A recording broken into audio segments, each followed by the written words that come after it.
अब भगवत श्रीमद् भगवत गीता के विभूति योग नाम के 10वें अध्याय को प्रारंभ कर रहे हैं।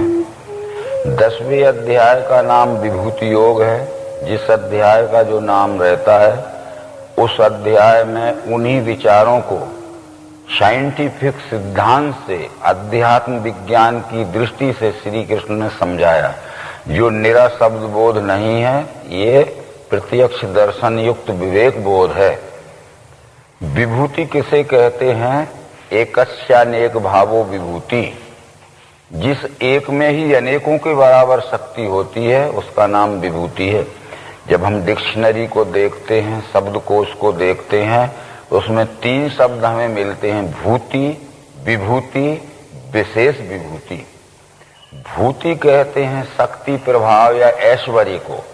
तो कुछ न कुछ शक्ति प्रभाव और ऐश्वर्य हम हर एक में रहता है, पर हमारे से ज्यादा शक्ति प्रभाव ऐश्वर्य जिसमें रहता है वो विभूति है, और सबसे अधिक शक्ति प्रभाव और ऐश्वर्य जिसमें रहता है वो विशेष विभूति है। तात्पर्य ये है अध्यात्म तत्व समझाने से कि विशेष विभूति ये भगवान या अवतार को कहते हैं, विभूति ये संतों को कहते हैं, और भूति ये भक्तों को कहते हैं। यानी भक्ति ही भूति है, संत ही विभूति हैं, और अवतार ही विशेष विभूति है। विशेष विभूति होने के लिए शरीरधारी मानव में 6 शक्तियां एक साथ इकट्ठी होना चाहिए। ज्ञान, विज्ञान, वैराग, धर्म, श्री और विजय, ये 6 गुण या 6 शक्तियां, 6 प्रभाव जिस एक ही शरीरधारी मानव में एक साथ इकट्ठे हो जाते हैं उसे अध्यात्म शास्त्र ने भगवान या अवतार, परंतु ये शरीरधारी मानव को ही कहा है। ज्ञान, विज्ञान, वैराग, धर्म, श्री, विजयेर भगो धुर्वैश्वर्य संपन्नो योगी च भगवान स्मृता। सारे संसार को चलाने की योग्यता, कुशलता और सामर्थ्य इन 6 गुणों के अंतर्गत आती है। परंतु दूसरी बात यह है कि ये ज्ञान दृष्टि से 6 भाग हैं, कर्म दृष्टि से भी अवतार यानी विशेष विभूति में 6 भाग रहते हैं। उत्पत्तिम प्रलयम चैव भूतानाम गतिम गतिम वेत्ति विद्याम विद्या च सावाच्यो भगवान इति। इस संपूर्ण सृष्टि की उत्पत्ति कैसे होती है और संपूर्ण सृष्टि का विलय कहाँ और कैसे होता है। उत्पत्तिम प्रलयम चैव, ये उत्पत्ति और लय और पालन, ये त्रिगुणों की कार्य स्वरूपणी लीला को जो जानता है। भूता नाम गतिम गतिम, पृथ्वी जल अग्नि वायु आकाश, इन 5 महाभूतों में प्राकृतिक परिवर्तन कैसे होते हैं त्रिगुणात्मक प्रेरणा शक्ति से, ये 5 महाभूतों की गति अगति जो जानता। वेति विद्याम विद्याचा, विद्या किसे कहते हैं, अविद्या किसे कहते हैं, इसका पूरा वास्तविक ज्ञान जिसको रहता है सावाच्यो भगवान इति। इसलिए 10वें अध्याय का नाम विभूति योग है। विभूति योग में श्री कृष्ण समझाना शुरू करते हैं। श्री भगवान बोले, सुनो फिर मैं बताता हूँ, पुनः सुनो महाबाहु मेरे परम वाक्य, हितार्थ कहता हूँ मैं तुमको भक्त जान के। मेरा जन्म नहीं जाने महर्षि और देवता, क्योंकि महर्षि और देवों का मैं ही कारण आदि हूँ। अनादि सबका स्वामी जो अजन्मा मुझे लखे, मनुष्यों में वही ज्ञानी पापों में सब मुक्त सो। इन 3 श्लोकों का ऐसा ये है कि कृष्ण जी कहते हैं भूया भूय एव महाबाहु सुनो में परम बचा। फिर से सुनो, मैं तुम्हें श्रेष्ठ बात बतला रहा हूँ। ये फिर से सुनो को क्या मतलब है? जो दूसरे अध्याय में सुनाया था अगर ठीक से न समझे हो तो फिर से समझो, जो तीसरे चौथे अध्याय में बतलाया था वो ठीक से समझ में नहीं आया तो फिर से समझ लो। जब तक कोई बात ठीक से समझ में नहीं आती है तब तक फिर से सुनाना पड़ती है। इसलिए 14वें अध्याय में भी यही कृष्ण ने कहा कि फिर से सुनो महाबाहु मेरे परम वाक्य, पुनः सुनो महाबाहु इत्यादि। फिर 18वें अध्याय में कहा गुह्यों का सार फिर मेरे सुन ले श्रेष्ठ वाक्य, प्रिय है तू मुझे इससे कहता हूँ कल्याण की। परंतु अर्जुन जब तक ठीक नहीं समझा तब तक अर्जुन ने भी यही कहा कि खोल के वो आत्मयोग और विभूति जनार्दन, फिर कहो प्यासा हूं मैं विज्ञान अमृतपान का। आशा यह है कि जब तक कोई बात ठीक ठीक से समझ में न आवे तब तक उस विषय को नहीं छोड़ना चाहिए, पूरा समझ के ही छोड़ना चाहिए, क्योंकि उसको बार बार क्यों ना समझना पड़े। संत तुलसीदास ने अपनी पूर्व कथा बतलाई थी कि श्रोता वक्ता ज्ञान निधि कथा राम की गूढ़, किमि जानो में जीव जड़ कलिमल ग्रसत विमूढ़। जब मुझे अज्ञान था तब मैं जीव तो जरूर था, पर जड़ अज्ञान को कहते हैं और चैतन्य ज्ञान को कहते हैं। तथापि कही गुरु 12 समझ परी कछमति अनुसारा, भाषाबद्ध करो में सोई मेरे मन प्रबोध जसोई। मेरे गुरु ने मुझे बार बार समझाया, पर मेरी बुद्धि में जितनी ग्राह्य शक्ति थी उतना मैं समझ सका, वही मैं रामायण में भाषांतरित करके समझा रहा हूँ। आदि शंकराचार्य जब अपने गुरु गोविंद पादाचार्य के पास गए थे अथा तो ब्रह्म जिज्ञासा लेके कि मुझे ब्रह्म का दर्शन कराइए, तो एक मिट्टी का छोटा सा टुकड़ा लेके और हाथ पे रख के गोविंद पादाचार्य ने बतलाया था कि एक मृत पिंड विज्ञानात् सर्वम मृण्मय धीर यथा तथैक ब्रह्म बोधेन जगत बुद्धि विमानिताम। मिट्टी के एक छोटे से टुकड़े को अच्छी तरह से परख लिया, पहचान लिया विश्लेषणात्मक परीक्षण की पद्धति से कि कौन कौन से गुण तत्व उस मिट्टी के टुकड़े में है, तो संपूर्ण मिट्टी की पहचान हो जाती है। इसी तरह अगर एक पिंड में ब्रह्म को अच्छी तरह समझ लिया कौन कौन से गुण तत्व उस पिंड में है, तो संपूर्ण विश्व में ब्रह्म की पहचान हो जाती है। परंतु शंकराचार्य ने कहा कि मैं ब्रह्म दर्शन की बात करता हूँ, आपने मिट्टी का टुकड़ा हाथ पे रख के समझाया। तो उन्होंने विचार बदला नहीं गोविंद पादाचार्य ने। वो कहते हैं अत शुद्धम भवेद वस्तु यद्वै वाचा या गोचरम दृष्टव्यम मृत घटे नैव दृष्टांतेन पुनः पुनः। मैंने मिट्टी के टुकड़े और मिट्टी का दृष्टांत जो तुझे समझा, इसको बार बार तू समझ कि मिट्टी का एक छोटा टुकड़ा भी मिट्टी है और संपूर्ण मिट्टी भी मिट्टी है। एक छोटे से टुकड़े में जो गुण तत्व मौजूद हैं वो संपूर्ण मिट्टी में वही गुण तत्व मौजूद हैं। यत यत पिंडे तत्त ब्रह्मांडे। तब शंकराचार्य ने उत्तर दिया कि पिंड ब्रह्मांडियो रेक्यम सुरविदानी प्रयत्नता पाताल भूधरा लोका तथान्य दीप सागरा। जो पिंड में है वही ब्रह्मांड में है, सब मिलकर एक है, चाहे कहीं भी जाओ। तो वो जब तक ज्ञान समझ में नहीं आया तो पूर्व अध्यायों में जो समझा चुके थे उसको फिर ये कहा कि फिर से सुनो महाबाहु मेरे परम वाक्य, हितार्थ कहता हूं मैं तुमको जान के। ये विश्वरूप का प्रभाव कब हुआ, कैसे हुआ और कब इसका विलय होगा, ये बड़े बड़े महर्षि और देवता नहीं जानते हैं, क्योंकि विश्वरूप अनादि है। ये विश्व अनादि है, उसमें हुए ब्रह्म ऋषि और महर्षि ये पश्चात में हुए ये आदि हैं। ये आदि वस्तु अनादि के प्रभाव को नहीं जान सकती। ऋग्वेद का 10वां मंडल जहाँ समाप्त होता है वहाँ वेद ने ये बतलाया है कि इस विश्व की ओर जब हम देखते हैं तो ये तो हम निश्चित कह सकते हैं कि विश्व ही ये परमात्मा है, विश्व ही ब्रह्म है। परंतु को अद्धा वेद काहि प्रवोचित कुतिया जाता कुत इयम विशिष्टि अर्वाग देवायस विसर्जने। वो कहते हैं को अद्धा वेद, आज कौन जानता है, का ये प्रवोचित कौन कह सकता है, कुतिया जाता ये संपूर्ण कहाँ से बना, कुत इयम विशिष्टि किसने इसको बनाया, अर्वाग देवायस विसर्जने और कहाँ इसका लय होगा। ये हम नहीं बतला सकते कि कब बना, कैसे बना, किसने बनाया और कहाँ इसका अंत होगा, पर ये जरूर कह सकते हैं कि यह विश्व ही परमात्मा। इसलिए अनादि के प्रभाव को कोई नहीं जान सकता। इस उद्देश्य को लेकर कृष्ण जी कह रहे हैं कि विश्व रूप के प्रभाव को न में विदु प्रभवम स्वर्गा और महात्मा नहीं जानते। अनादि सबका स्वामी जो अजन्मा मुझे लखे मनुष्यों में वही ज्ञानी पापों से सब मुक्त है। ये विश्व रूप अनादि है और सृष्टि आदि है। यदि विश्व ना हो तो सृष्टि नहीं हो सकती, और सृष्टि ना रहे तब भी विश्व रूप रह सकता है। ये विभूतियों के जो लक्षण रहते हैं इस श्लोक नंबर 4 से 6 तक बतलाए गए हैं। बुद्धि ज्ञान असम मोह दम सत्य सम क्षमा, सुख दुख ना सुत्पत्ति जाने वैसे भयावह, अहिंसा समता तुष्टि तप दान यश आयस, भूतों में मुझसे हो गए भिन्न भिन्न विकार ये। बुद्धि, कुछ मनुष्य ऐसे रहते हैं जिन्हें परमात्मा का कुछ ज्ञान नहीं रहता, पर बुद्धि के बड़े कुशाग्र रहते हैं।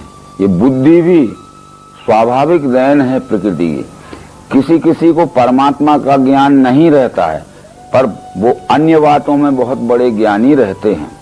असम्मोह, यानी कुछ मनुष्य परमात्मा को नहीं जानते हैं, पर उनकी प्रिय से प्रिय वस्तुओं का भी वियोग हो जाता है तो किंचित भी उन्हें मोह नहीं आता है, यानी शोक नहीं होता है। वो इस तरह से ये एक एक दो दो गुण तो हम सब में रह सकते हैं, पर ये सब गुण जहाँ इकट्ठे हो जाते हैं वो विभूति होती है। वो सब गुणों के नाम इस श्लोक नंबर में बतलाए गए हैं।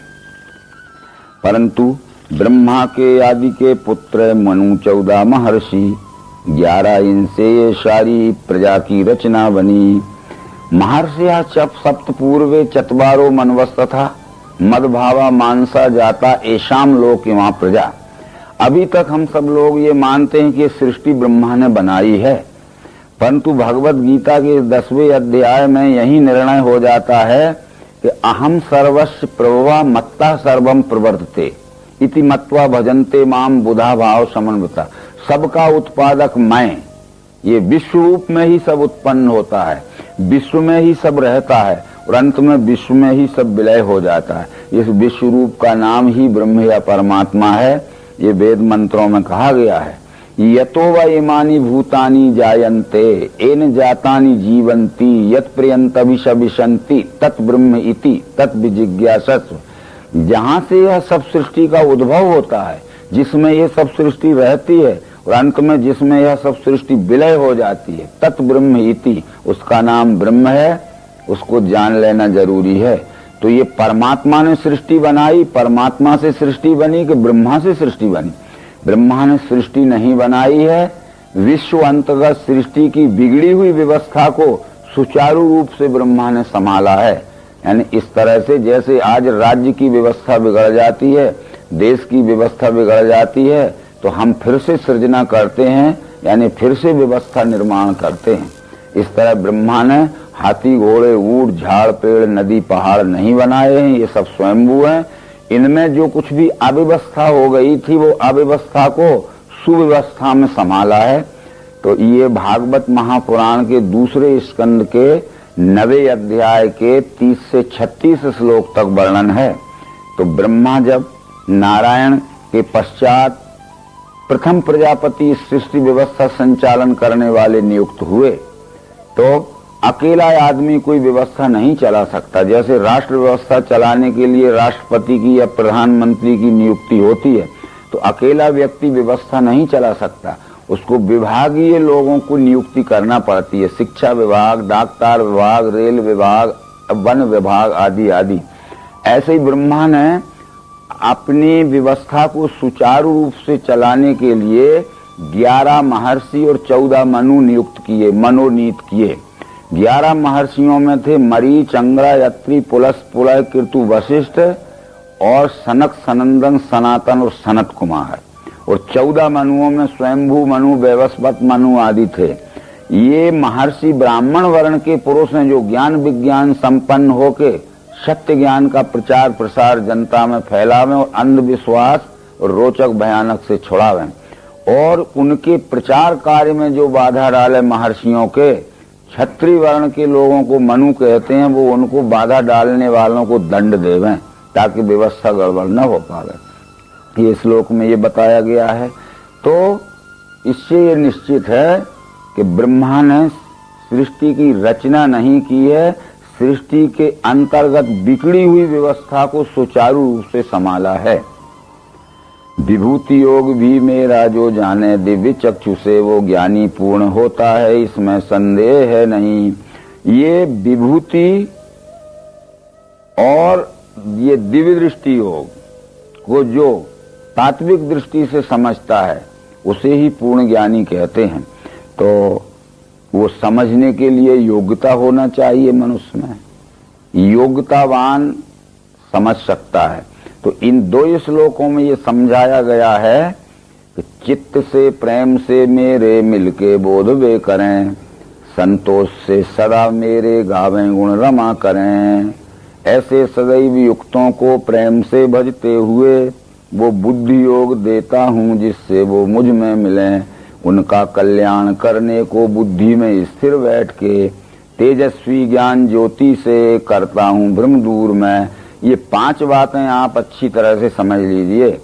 चित्त लगा हुआ होना चाहिए। हम सबका चित्त परमात्मा प्राप्ति में लगा है, पर चित्त तो लगा है, पर प्रेम होना चाहिए। हमारे में आप में प्रेम नहीं है, तो चित्त अकेला लगाने से क्या है? चित्त भी लगा हो, प्रेम भी हो, परंतु चित्त भी लगा है, प्रेम भी है, परंतु वर्षों में अगर एक आध बार मिल गए, रास्ता क्रॉस करते समय आमने सामने हो गए, तो उनका नमस्कार भैया, उनका नमस्कार, चले गए।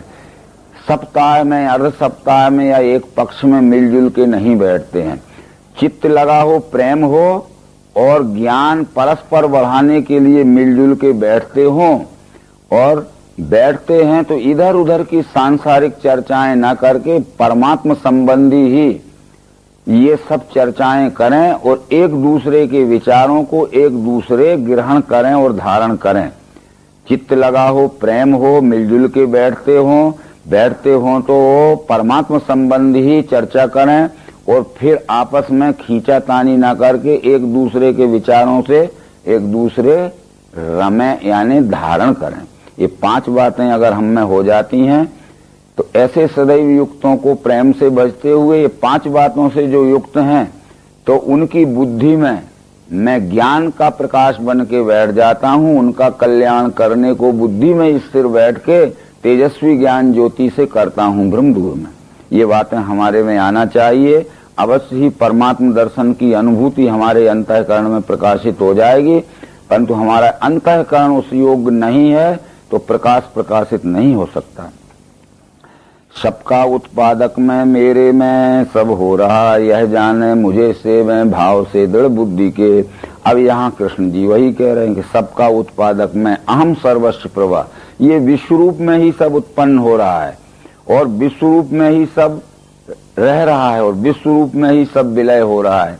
हम जब प्रत्यक्ष देखते हैं तो जो कुछ भी होता है सब विश्व में ही होता है और जो कुछ भी है वो सब विश्व में भी है, और न रहने के बाद जब विलय होता है तब विश्व में ही सब विलय हो जाता है। ये उत्पत्ति, स्थिति और लय ये विश्व में ही होती है, क्योंकि भागवत महापुराण के 12वें स्कंद में श्री कृष्ण ने अपने प्रिय मित्र उद्धव को समझाया। वो आत्मैव तदिदं विश्वम तत्सृजते सृजति प्रभु, त्रायते त्राति विश्वात्मा ह्रियते हर्तीश्वरा। आत्मा एव इदम विश्वम, हे उद्धव यह विश्व ही परमात्मा है। तत्सृजते सृजति त्रायते त्राति ह्रियते हर्तीश्वरा, विश्व आत्मा। वह विश्व रूपी परमात्मा उत्पत्ति, स्थिति और लय अपने में ही आप कर लेता है, किसी के सहायता की जरूरत नहीं। यानी उत्पत्ति, स्थिति और लय उसके सत रज तम 3 गुणों की स्वयंभू कार्य स्वरूपणी लीला है। इस तरह वहां भी बतलाया गया है ये सब विश्व में हो रहा है। परंतु आगे अर्जुन ये समझ के कहता है, अर्जुन बोला परम ब्रह्म परम धाम अत्यंत सुचि आप हैं, आदिदेव अजिस्थाई दिव्य पुरुष व्यापक। यह सर्व ऋषि तुमको और देव ऋषि नारद असित देवल व्यास कहें जो तुमने कहा।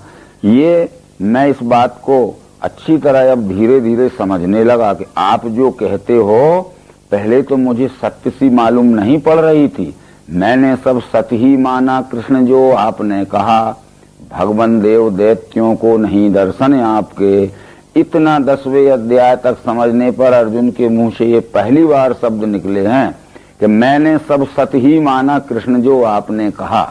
भगवान देव दैत्यों को नहीं दर्शन आपके। आप ये बार बार कहते थे कि चाहे कोई विद्वान हो, चाहे कोई देव हो, चाहे कोई बड़ा भारी महात्मा क्यों ना हो, जब तक दिव्य चक्षु प्राप्त ना होंगे तब तक परमात्मा दर्शन नहीं हो सकता। तो मुझे भी ये आकलन होने लगा है कि कितना ही बड़ा विद्वान हो, कितना ही बड़ा पढ़ा लिखा हो, परंतु बिना दिव्य चक्षु के परमात्मा दर्शन नहीं हो सकता है। तो ये मैंने सब सती ही माना। कृष्ण जो आपने कहा भगवान देव दैत्यों को नहीं दर्शन आपकी, परंतु एक बात मैं जानना चाहता हूँ कि जिन विभूतियों से व्यापा है विश्व आपने, कहो वे मुझको सारी विभूति दिव्य आपकी। आप कहते हो कि मैं विभूति रूप से संपूर्ण विश्व में व्यापा हूँ, तो मुझे नाम गिना के तो बता दीजिए कि कौन कौन से विभूतियों के रूप में आप इस विराट विश्व में हो। है? तुमको चाहने वाला जानूं किस विधि कृष्ण में, मैं आपको जानना चाहता हूं, परंतु वो युक्ति बतलाइए जिस युक्ति से मैं आपको जान पहचान सकूं। ये बात अर्जुन के समझ में आ गई थी, क्योंकि 7वें अध्याय के पहले श्लोक में कृष्ण ने ये कहा था कि मन को एकाग्र करके मेरी बताई हुई युक्ति से मिलकर प्रारंभ से अंत तक जैसा मैं समझाऊंगा उसी आश्रय से तू जब समझेगा तब संशय रह तो संपूर्ण मुझे जान सकता है, अभी तू मुझे जानता नहीं है। तो ये अर्जुन बराबर कह रहा है कि जिन विभूतियों से आपने इस संपूर्ण विश्व को व्याप लिया है वो आप मुझे दिव्य विभूतियों को समझाओ। मैं जानना चाहता हूं, पर वो युक्ति क्या है जिस युक्ति के द्वारा मैं आपको जान पहचान सकूं। खोल के वो आत्मयोग और विभूति जनार्दन, फिर कहो प्यासा हूं मैं विज्ञान अमृत पान का। वो खुलासा बतलाइए आप। खुलासा का मतलब जो है, जो कहते हो उसको इतना स्पष्ट करके समझा दीजिए ताकि मुझे सरलता से समझ में आ जाए। इतना कहने के बाद अर्जुन के प्रश्न का उत्तर भगवान कृष्ण देते हैं। श्री भगवान बोले, कहता हूं सुनो मेरी श्रेष्ठ दिव्य विभूतिये, क्योंकि मेरे कुरुश्रेष्ठ अंत विस्तार का नहीं। मैं समझाता हूं, परंतु इस विश्व रूप के आदि अंत मध्य का विस्तार का कोई पता नहीं है, परंतु ये विश्व रूप कितना आदि अंत मध्य रहत विराट है, मुख्य मुख्य विभूतियों को बतला देता हूं ताकि उसके विराट स्वरूप का तुझे पता चल जाए। हे गुडाकेश, मैं आत्मा भूतों में सब हूं रमा, मैं ही हूं सब भूतों के आदि मध्यांत काल में। गुडाकेश अर्जुन का नाम है, इसलिए गुडाका कहते हैं नींद को, ईश कहते हैं स्वामी को। जो नींद को जीत कर, निद्रा को जीत कर अपने बस में कर लेता है, यानी जब चाहे जब सो सकता है, और नहीं सोना है तो नींद उसको जबरदस्ती आलस्य में नहीं सुला सकती। इसलिए अर्जुन का एक नाम गुडाकेश है। गुडाका यानी निद्रा, और ईश यानी स्वामी, निद्रा को जीतने वाला स्वामी। संपूर्ण चराचर सृष्टि में मैं ही रमा हूं, परंतु देख मैं मुझे बड़े बड़े स्वरूपों में पहले तू मुझे पहचान ले, फिर मैं छोटे छोटे स्वरूपों में भी अपनी पहचान कराऊंगा। पहले बड़े बड़े स्वरूपों में पहचानने के लिए आदित्यों में विष्णु में हूँ, ज्योतिन में अंशुमान, रवि नक्षत्रों में चंद्र में हूँ, मरुतों में मरीच में, वेदों में सामवेद, देवों में मैं ही इंद्र हूँ, मन हूँ इंद्रियों में, भूतों में मैं सुचेतना। जितने भी 12 आदित्य हैं, कश्यप अदिति के 12 पुत्र थे, उन्हें आदित्य कहते थे। वो सब इस विश्व के विराट स्वरूप में ही हैं, उससे अलग नहीं है, पर विष्णु नामक आदित्य मेरी विभूति है। और जितनी भी प्रकाशवान चीजें हैं वो सब इस विश्व के विराट स्वरूप में ही हैं, पर ये सूरज विभूति है, यानी सबसे अधिक प्रकाश धारण करने वाला है। और जितने भी नक्षत्र हैं ये सब विश्व विराट में ही हैं, परंतु चंद्रमा विभूति है। आगे जो भी बतलाया गया, मैं हूं शंकर रुद्रों में, कुबेर धनवान में, और जितने भी 11 रुद्र हैं ये सब इस विश्व के विराट स्वरूप में ही है, विश्व से बाहर कोई नहीं है। पर पार्वती शंकर ये मेरी विभूति है। और कुबेर धनवान में, जितने भी धनवान हैं ये सब इसी विश्व में है, विश्व से बाहर कोई धनवान नहीं है, पर कुबेर विभूति है। कुबेर का अर्थ है कि ऐसे धनवान तो दुनिया में बहुत हैं, पर जनता के संकट में जिसका धन उपयोग में आता है उसे कुबेर कहते हैं। शायद ये बात आप भी समझते होंगे। एक कुबेरा आती है जिसे कहते हैं जनता पर संकट आता है। संकट के समय जो उदारता पूर्वक संकट निवारण करने के लिए जनता को अपने धन को देता है, वो धनवानों में विभूति होता है। इस तरह से अग्नि में हूँ, वसुओं में, पर्वतों में, सुमेर में, जितने भी पहाड़ हैं और पहाड़ों में शिखर हैं, ये सब इस विश्व के ही विराट स्वरूप में है। परंतु सुमेरु नामक शिखर यानी चोटी, ये सबसे बड़ी चोटी है। हो सकता है उस समय जिसे हम आज माउंट एवरेस्ट कहते हैं, उस समय उसका नाम सुमेरु शिखर हो। तो बदलते रहते हैं नाम आज की दृष्टि से। परंतु स्कंद सेनानियों में, सरों में समुद्र हूँ, जितने भी जलाशय हैं ये विश्व के विराट स्वरूप में ही हैं, परंतु समुद्र विभूति है।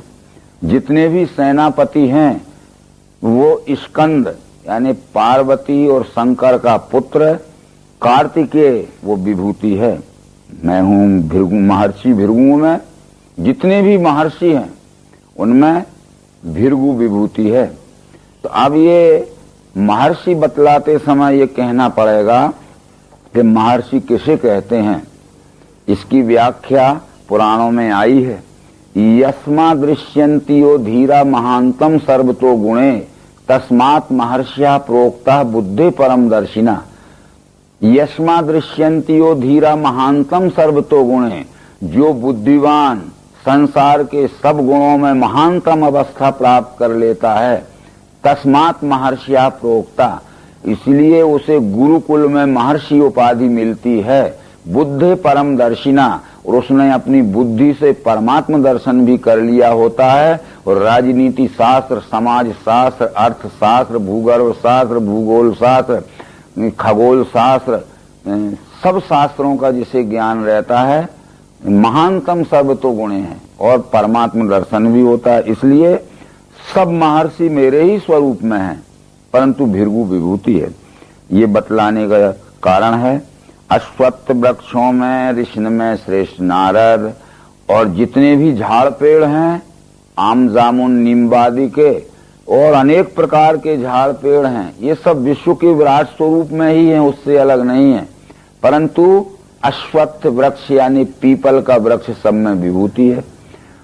परंतु इसके बाद भी वो कहते हैं ऋषि में श्रेष्ठ नारद, जितने भी ऋषि हैं ये सब विश्व के विराट स्वरूप में, परंतु देव ऋषि नारद विभूति। देव ऋषि नाम च नारदा, देव ऋषि नारद को इसलिए कहा है ऋषिन भावान यस्मात्ते तस्मात् देव ऋषिया स्मृता, यानी गुरुकुल में जो तीसरी श्रेणी की विद्या उत्तीर्ण करता है उसे देव ऋषि कहते हैं।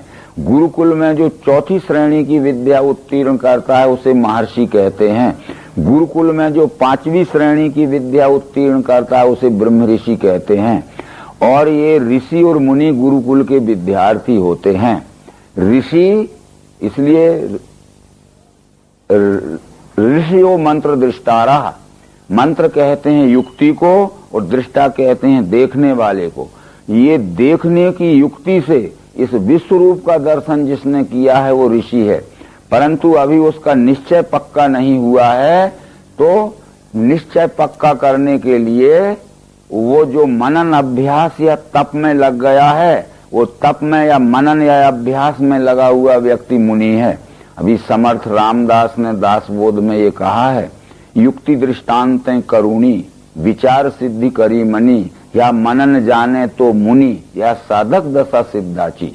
यानी स्टूडेंट लाइफ से शिक्षक लाइफ में पहुंचने के लिए, यानी मुमुक्षु से सदगुरु अवस्था में पहुंचने के लिए, ये साधक अवस्था से सिद्धमय अवस्था में पहुंचने के लिए ये ऋषि यानी ज्ञान प्राप्त करना, और मुनि यानी मनन के द्वारा ज्ञान पक्का करना। और मनन के द्वारा जिसका ज्ञान पक्का हो गया है वो तीसरी श्रेणी में पहुंचा हुआ देव ऋषि कहलाता। देव ऋषि इसलिए कहा है कि दिव्य नाम प्रकाश का है, और ऋषि नाम जिसने इस संपूर्ण को देखा है उसका प्रकाश उसके अंतर्गत पक्का आ चुका। तब ये तीसरी श्रेणी का है। तो ये तीसरी श्रेणी में पहुंचा हुआ पहली और दूसरी श्रेणी के लोगों को शिक्षण दे सकता है। तब ये पुराण में कहा गया है ऋषिन भावान यस्मात्ते तस्मात् देव ऋषिया स्मृता, यानी जो ऋषियों और मुनियों को भी शिक्षण दे सकता है। तात्पर्य है कि वैदिक काल के जो गुरुकुल थे, जिन्हें आज हम यूनिवर्सिटी आदि कहते हैं, ये वैदिक काल के गुरुकुलों में देव ऋषि यह लोअर डिवीजन का टीचर होता था, निम्न श्रेणी का शिक्षक होता था। परंतु जो महर्षि होता था, चौथी श्रेणी में पहुंचा हुआ, ये अपर डिवीजन का टीचर होता था या लेक्चरर हो जाता था। परंतु जो ब्रह्म ऋषि होता था, ये लेक्चरर नहीं, ये फिर प्रदर्शन करता हो जाता था, यानी डिमॉन्स्ट्रेटर हो जाता था। इन ब्रह्म ऋषियों में जो श्रेष्ठ सीनियर ब्रह्म ऋषि रहते थे, ये उस समय शिक्षा सचिव, शिक्षा के उप सचिव, उप कुल सचिव, कुल शिक्षा के ये होते थे। अथवा इनमें भी जो कुछ और ऊंची श्रेणी में आ जाते थे, इनमें डायरेक्टर, डिप्टी डायरेक्टर आदि भी उस समय हो जाते थे। ये ब्रह्म ऋषि ही ये कहते थे, ये विभूति हो जाते थे। इससे आगे जो ब्रह्म ऋषियों में और आगे कुशलता प्राप्त होते थे, वो विभूति होते थे। विभूति का अर्थ है एकस्यानेक भावो विभूति, जो एक ही अनेकों के बराबर योग्यता रखता है। तो वैदिक काल के गुरुकुलों में ये विभूति उपकुलपति हो जाते थे, यानी वाइस चांसलर हो जाते थे। और ये 7वीं श्रेणी में पहुंचे हुए जो पुरुष रहते थे, वो संत होते थे। वैदिक काल के गुरुकुलों में संत ये कुलपति होते थे, चांसलर होते थे। अवतार ये गुरुकुलों का संस्थापक होता था, इसलिए धर्म संस्थापनार्थाय संभवामि युगे युगे। तो धर्म की संस्थापना, गुरुकुलों की संस्थापना अवतार करता था, और गुरुकुलों का संचालन ये कुलपति के रूप में संत करते थे। उनके सहायक उप कुलपति विभूति होते थे। बाकी सब शिक्षा सचिव, डिप्टी डायरेक्टर अथवा ये डिप्टी रजिस्ट्रार आदि भी होते थे। ये सब उस समय होते थे। ये सब इस तरह वो कहते हैं। तो इसलिए ऋषि, मुनि, देव ऋषि, महर्षि, ब्रह्म ऋषि, ये सब 10वें अध्याय में आए हैं। भागवत पुराण में भी ये आया है। ऋषियों, मुनियों, देव ऋषि, महर्षि, मनवस तथा कलह सर्वे हरे रेव सब प्रजापति तथा। ऋषि, मुनि, देव ऋषि, महर्षि और ब्रह्म ऋषि ये विश्व रूप का कार्य चलाने के लिए विश्व रूप की गुण कला धारण करने वाली विभूतियां हैं। और सब प्रजापति तथा, और जो मनु लोग हैं उनका कार्य चलाने के लिए उनके रक्षण करने वाले क्षत्रिय वर्ण के लोग हैं। ये सब बातें। अच्छा, अब आगे उच्च श्रवा मुझे जानो वस्त्रों में अमृतोद्भव, ऐरापत गजेंद्रों में, मनुष्यों में, नृपाल में। उच्च श्रवा मुझे जानो वस्त्रों में अमृतोद्भव। हमने ये पढ़ा कि जब समुद्र का मंथन किया था, उस वक्त उच्च श्रवा नाम का घोड़ा निकला था। जब समुद्र का मंथन किया था देवासुरों ने, तब ऐरापत नाम का हाथी निकला था। कामदेव नाम की गौ निकली थी। ये पानी का समुद्र मंथन नहीं किया था। विश्व में जब ऊंची ऊंची नस्ल के घोड़े, ऊंची नस्ल के गाय, ऊंची नस्ल के हाथी खोजने पड़े, तो उनकी प्रदर्शनी लगाई गई, बुलाए गए दूर दूर देश से। तो उच्च श्रवा, जो कि उच्च अरवा, जो ऊंची नस्ल का अरब देश का घोड़ा था, वो सबसे ऊंचा निकला। जैसे गायों को अगर आज हम मंथन करें, सब देशों की गायें बुलाएं, तो आज गायों में जर्सी गाय विभूति निकलेगी। परंतु वो विदेश से जब वायुयान से लाई जाएगी, तो हम कहेंगे आकाश से आई है जर्सी और धरती में उतरी है। तो आकाश में से नहीं आई, आकाश मार्ग से लाई गई है भारत में, और सबसे ऊंची नस्ल की। जब रामचंद्र जी का अभिषेक होने वाला था, तो महाराज दशरथ ने अनेक देशों से अनेक प्रकार की बहुमूल्य वस्तुएं बुलाई थीं। उसमें ये सब लिखा मिलता है कि चतुर्दंता समायातु ऐरावत कुलोद्भवम, जिसके 4 दांत होते हैं, जो सफेद रंग का होता है, जो ऐरापत के नस्ल में उत्पन्न हुआ हाथी भी बुलाया गया।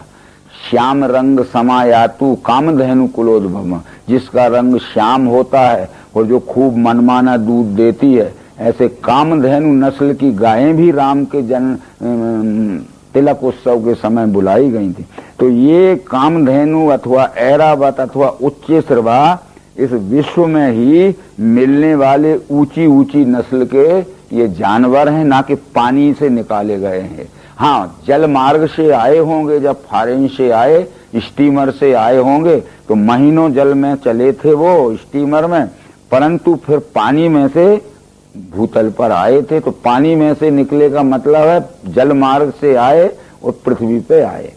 पानी में कोई कारखाना नहीं था या उनका जनरेशन नहीं था। आयुधों में वज्र में हूँ, गौओं में कामधेनु में, प्रजा उत्पत्ति में काम, सर्पों में मैं बाष्पी। आयुधों में वज्र में हूँ, जितने भी आयुध हैं, आयुध कहते हैं जो अग्नि के प्रयोग से चलते हैं। ये शस्त्र और अस्त्र अथवा शक्ति अनेक प्रकार के हथियार रहते हैं। शस्त्र उसे कहते हैं जो हाथ से पकड़ के मारा जाता है, जैसे गदा है, तलवार है। अस्त्र उसे कहते हैं जो अग्नि के प्रयोग से चलते हैं, जैसे बंदूक है, आजकल के इलेक्ट्रॉन हैं। और शक्ति उसे कहते हैं जो हाथ से पकड़ के ताकत भर फेंक के मारी जाती है। इस तरह से जितने भी अस्त्र शस्त्र हैं वो सब इस विश्वरूप में ही उपलब्ध होते हैं, परंतु वो अग्नि के प्रयोग से चलने वाले जो हैं या विद्युत प्रयोग से चलने वाले हैं, वो विशेष मार करने वाली विभूति हैं। और सर्पों में मैं ही बाष्पी। ये सर्प अवश्य ही ये अंडज प्राणी हैं, तो इनमें सर्पों में भी अनेक प्रकार की जातियां हैं जिन्होंने जंगम विष यानी चलते फिरते प्राणियों का ये के विष की खोज की है। तो आज तक ये करीब करीब 1500-1600 जातियों के सर्प पाए गए हैं। ये सब जहरीले नहीं होते हैं, 2-3 जाति के सर्प ही जहरीले होते हैं, काला नाग आदि और दरवीकर या करकोटक जो रहते हैं, तो उनमें ये वासुकी विभूति है। और अनंत में हूँ नागों में। ये नाग और सर्प अलग अलग हैं। नाग ये मनुष्य की जाति है, तो ये जितने भी नाग जाति के मनुष्य हैं वो सब इसी विश्व में हैं, पर वासुकी अनंत नाग विभूति है। अनंत नाग की बहन का नाम जरत्कारु था। वो एक ऋषि के पुत्र को ब्याही थी, उसके पुत्र का नाम आस्तिक था। जब एक ऋषि के पुत्र को ये अनंत नाग की बहन की शादी हुई तो वो अपने राजमहल में ले गई, तो वहां ऋषि के पुत्र ने पलंग थे, उन पर सफेद रंग के दूध की फैन की तरह उफनाते हुए चादर बिछे हुए थे, मोतियों की झालरें लटकी हुई थी। ऐसा भव्य महल देखा। यदि ये नाग को किसी मिट्टी के पोल में रहने वाला प्राणी मान लें तो महल का वर्णन जो भारत में आया है वो नाग यानी मनुष्यों की जाति। नाग लोगों से हमेशा युद्ध होता था। रावण ने बहुत से नाग को युद्ध करके अपने कैद खाने में रखा था। नाग कन्या सुलोचना थी जो अति सुंदरी थी और मेघनाद को ब्याही थी। आज भी हमारे देश में नाग जाति के लोग हैं। तो इस तरह नाग ये मनुष्य की जाति है। प्रहलाद मैं हूँ, दैत्यों में, गणकों में मैं काल हूँ। और जितने भी दैत्य हैं वो सब इस विश्वरूप में हैं, पर हिरण्यकश्यप का पुत्र प्रहलाद विभूति है। इसलिए विभूति है कि प्रहलाद को नरसिंह अवतार से दिव्य चक्षु मिले थे और दिव्य चक्षु प्राप्त करने के पश्चात प्रहलाद ने ये कहा था अपने पिता से कि ये विष्णु ही परमात्मा है। विष्णु पुराण के प्रथम अंश में लिखा है कि प्रहलाद अपने पिता को बार बार यही समझाता था कि न शब्द गोचरम यश योगी ध्येयम परम पदम यतो यच्च स्वयं विश्वम सा विष्णु परमेश्वरा। यानी ये शब्दों में कहने से नहीं दिखता है, प्रत्यक्षीकरण में देखने दिखाने से ही दिखता है। ये स्वयंभू विश्वरूप जो दिख रहा है इसका नाम ही विष्णु है, इसका नाम ही परमेश्वर है। पर ये ज्ञान प्रहलाद को कहाँ से हुआ था? ये नरसिंह पुराण पढ़ने पे पता चलता है कि हिरण्यकश्यप पुत्र प्रहलाद नाम पुण्यवान दिव्येन चक्षुषा सिंहम पश्यत देव भागतम। हिरण्यकश्यप के पुण्यवान पुत्र प्रहलाद को नरसिंह अवतार ने दिव्य चक्षु देकर यह विष्णु ही परमात्मा है यह ज्ञान करा दिया था। तब वो बार बार कहता था कि यतो यच्च स्वयं विश्वम स विष्णु परमेश्वर। इसलिए जितने भी दैत्य हैं ये विश्व के विराट स्वरूप में ही हैं, परंतु प्रहलाद विभूति है क्योंकि वो दिव्य चक्षु प्राप्त दैत्य है। वायु मृगों में व्याघ्र में ही हूँ, पक्षिन में बैनते में, जितने भी चौपाई जानवर हैं ये सब इस विश्व के विराट स्वरूप में ही, चाहे हरण मृग हो, चाहे गाय भैंस हो, चाहे चतुष्पाद कोई भी जानवर हो, बिल्ली कुत्ते हो, ये सब विश्व के विराट स्वरूप, परंतु सिंह विभूति है। और जितने भी पक्षी हैं उनमें गरुड़ विभूति है। शस्त्रधारियों में राम मैं हूँ और नदियों में मैं जानवी। और जितनी भी नदियां हैं इस विश्व के विराट स्वरूप से कोई अलग नहीं है। ये बतलाने का ये कारण है कि विश्व कितना बड़ा आदि अंत मध्य रहत विराट है।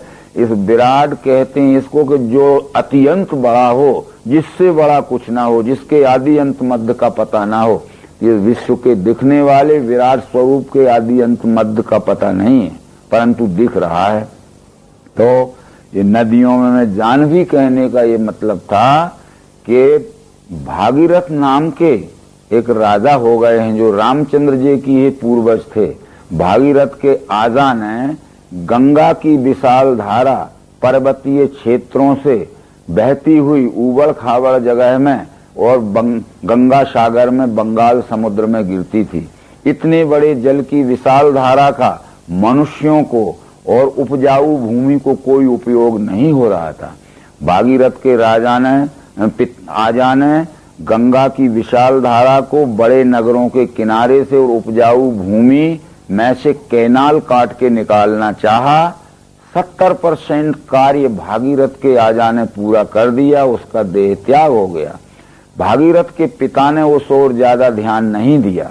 जब पिता का राज्य शासन समाप्त हो गया और भागीरथ आया तो भागीरथ ने अपने आजा के अपूर्ण कार्य को पूरा करने के लिए, यानी गंगा की वह विशाल धारा नगरों में से और उपजाऊ भूमि में से बहाना चाहा।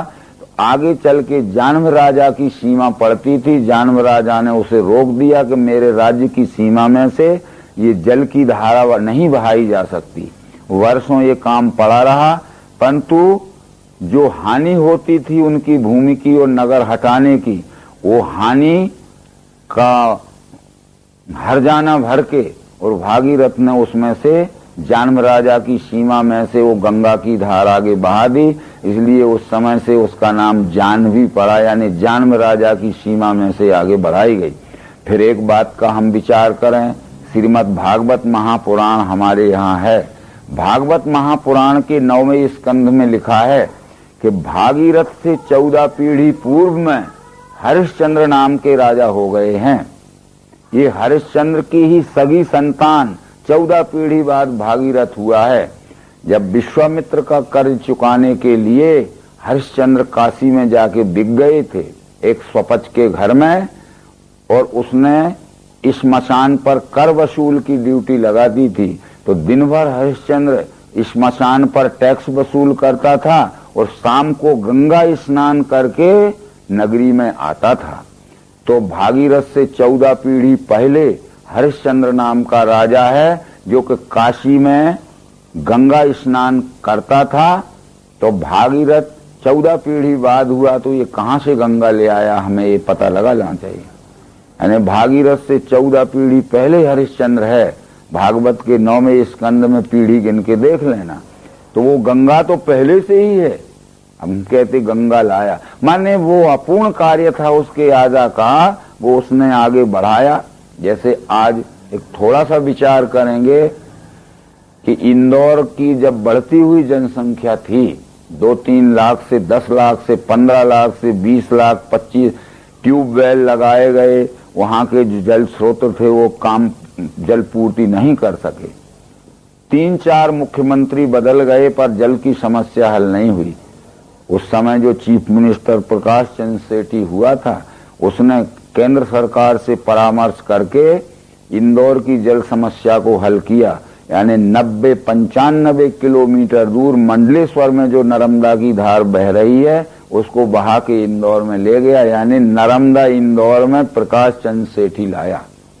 ऐसे ही उबड़ खाबड़ जगह से बहती हुई गंगा, जिसकी विशाल जलधारा का मनुष्यों को और उपजाऊ भूमि को कोई उपयोग नहीं हो रहा था, वो भागीरथ ने और भागीरथ के आ जाने उपजाऊ भूमि और बड़े बड़े नगरों में लाया ताकि जल की समस्या हल हो सके। ये सब बातें जब हम विचार पूर्वक देखते हैं, रामायण में गंगा उत्पत्ति की कथा थी, परंतु गीता प्रेस वालों ने उस कथा को निकाल दिया। जब उनसे पूछा गया कि आपने इस कथा को क्यों निकाला है, तो वो कहते हैं भागवत के 9वें स्कंद में लिखा है कि भागीरथ के 14 पीढ़ी पहले भी गंगा है काशी में। और हम कहते भागीरथ लाया, तो वो कहाँ से लाया? लाया मतलब गंगा तो थी, इधर उधर से उपजाऊ भूमि और नगरों में उसका प्रवाह लाया। जैसे आज भी हरिद्वार से ब्रिटिश सरकार ने शारदा नहर काट के सैकड़ों मील दूर बहा दी है उत्तर प्रदेश में, और जल का उपयोग हो रहा। आज भी नर्मदा, यहाँ जबलपुर के पास वर्गी बांध बन रहा है, इंदिरा महासागर, वो करीब करीब 300 किलोमीटर दूर तक पानी जाएगा। वो नर्मदा विपरीत दिशा में बहाई जा रही है। ये सब बातें जो हैं विवेक दृष्टि से जब हम नहीं सोचते हैं तो उनका अनर्थ ही हो जाता है। आगे विद्याओं में ब्रह्म विद्यावादियों का सुवाद में जितनी भी विद्याएं हैं, इनमें ब्रह्म विद्या यानी ये विश्व ही परमात्मा है, यह प्रत्यक्ष दर्शन कराने वाला दिव्य चक्षु योग ही विभूति है। बाकी सब विद्याएं हमारा सामाजिक सांसारिक और पारिवारिक व्यवहार चलाने मात्र तक के लिए हैं। और स्त्रियों में कीर्ति लक्ष्मी में वाणी बुद्धि स्मृति धृति, और ये जितनी भी संसार में स्त्रियां हैं ये सब विश्व के विराट स्वरूप में ही हैं।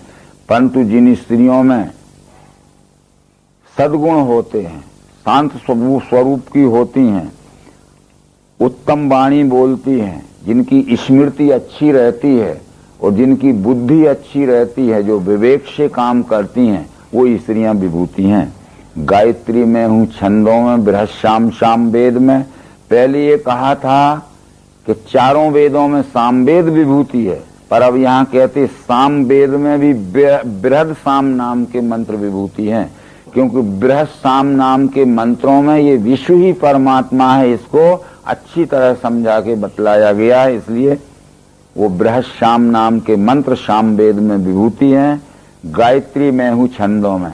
थोड़ा यहाँ समझाना जरूरी है। बहुत से लोग कहते हैं गायत्री एक देवता है, परंतु न वेद ने माना कि गायत्री देवता है, और न भगवान श्री कृष्ण भगवत गीता में मानते हैं कि गायत्री किसी देवता का नाम। गायत्री तो छंद का नाम है। गायत्री उस छंद का नाम इसलिए है, जब हम छांदोपनिषद देखते हैं तो उसमें ये पता चलता है गायत्री व इदम सर्वम भूतम यत् किंचिना।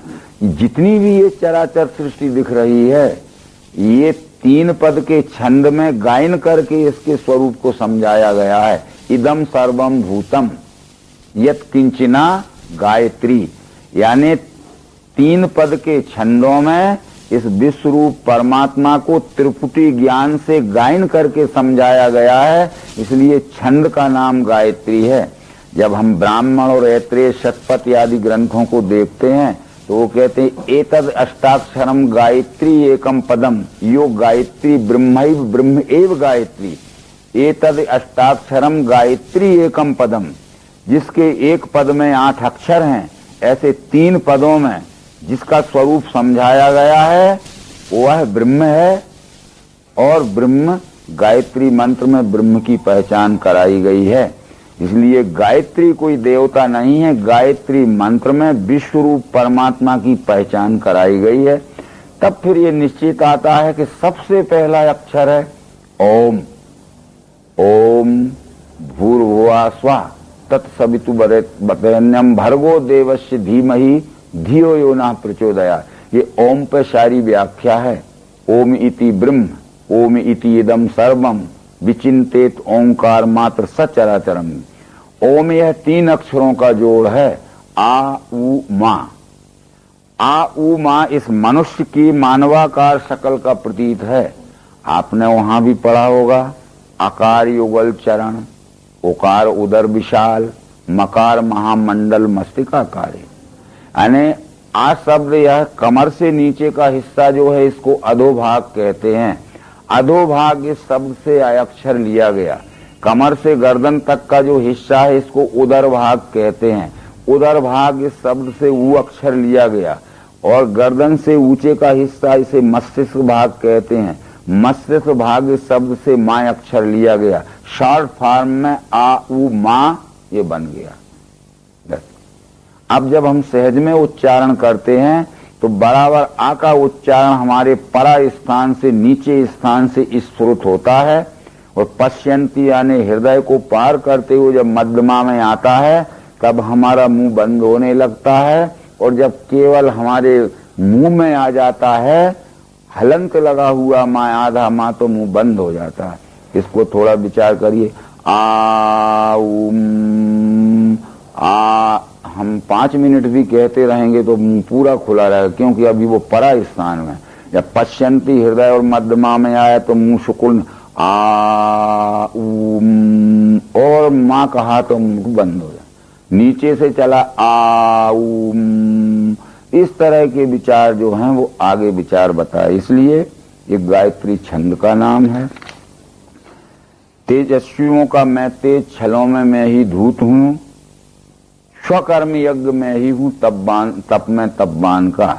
जितने भी सदाचारी पुरुष हैं उनका सदाचार मैं ही हूँ, क्योंकि सदाचार हमारे उस आचरण के तप को कहते हैं। आचरण से जो तपा हुआ मनुष्य है वो तेजस्वी रहता है। और स्वकर्म यज्ञ मैं ही हूँ, अपने अपने स्वकर्म द्वारा सच्चाई के साथ जो सेवा की जाती है वो सेवा यज्ञ मैं ही हूँ।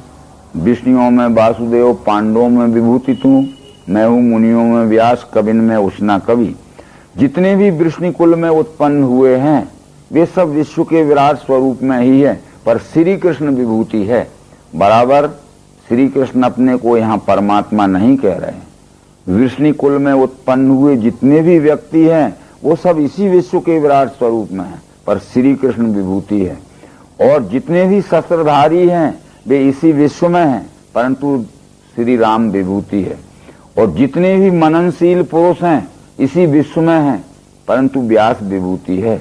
ये विभूति बतलाते। तो विभूति का अर्थ यही था, एकस्यानेक भावो विभूति, जो एक में ही अनेकों के बराबर योग्यता और शक्ति रहती है। शिक्षा करने वालों में दंड नीति जयुक्त की, और जो भी किसी को शिक्षा देना है तो प्रार्थना करके उसको सतमार्ग पे नहीं लाया जा सकता। पहले निवेदन करके उसको हम सतमार्ग पे लावें, दुराचार छुड़ाएं। यदि निवेदन करने पे नहीं मानता है तो अवश्य दंड देके उसको सतमार्ग पे लाना चाहिए। आज हमारे देश में दंड शास्त्र नहीं है, इसलिए सब अराजकता बढ़ गई है। इसलिए किसी को सतमार्ग पे चलाना है तो दंड देके ही उसको चलाना चाहिए, समझाने के प्रयत्न पे नहीं चलता है। तो मेरे बिना नहीं है वो जो चराचर भूत है। यच्चापि सर्वभूतानाम बीजम तदर्जुन न तदसि बना यश्याम मया भूतम चराचरम। ये इतना भी विश्व जो दिख रहा है ये सब विश्व रूप परमात्मा भी है। जितनी भी चराचर सृष्टि दिख रही है दूसरा कुछ नहीं है। अब ये सब उसी विश्व रूप में है। ऐसा कहने के बाद वो मेरे दिव्य विभूति इनका अंत नहीं, परंतप यह विभूति विस्तार मेरे उद्देश्य से कहा। ये विश्व का विराट स्वरूप कितना बड़ा है, इसलिए इस विभूति को मैंने विस्तार पूर्वक तुझे समझाया है, ताकि विश्व के आदि अंत मध्य रहे स्वरूप का तुझे सहज में ही ज्ञान हो जाए। ऐश्वर्य अथवा शोभा जो जो श्रेष्ठ प्रभाव की वो विभूति मेरे ही तेज के अंश से बनी। जो शोभा सुंदरता युक्त वस्तु है, जो बल युक्त वस्तु है, जो धन युक्त वस्तु है, यानी जिसमें किसी न किसी प्रकार की शक्ति प्रभाव और ऐश्वर्य विशेष है, वो परमात्मा की विभूति है।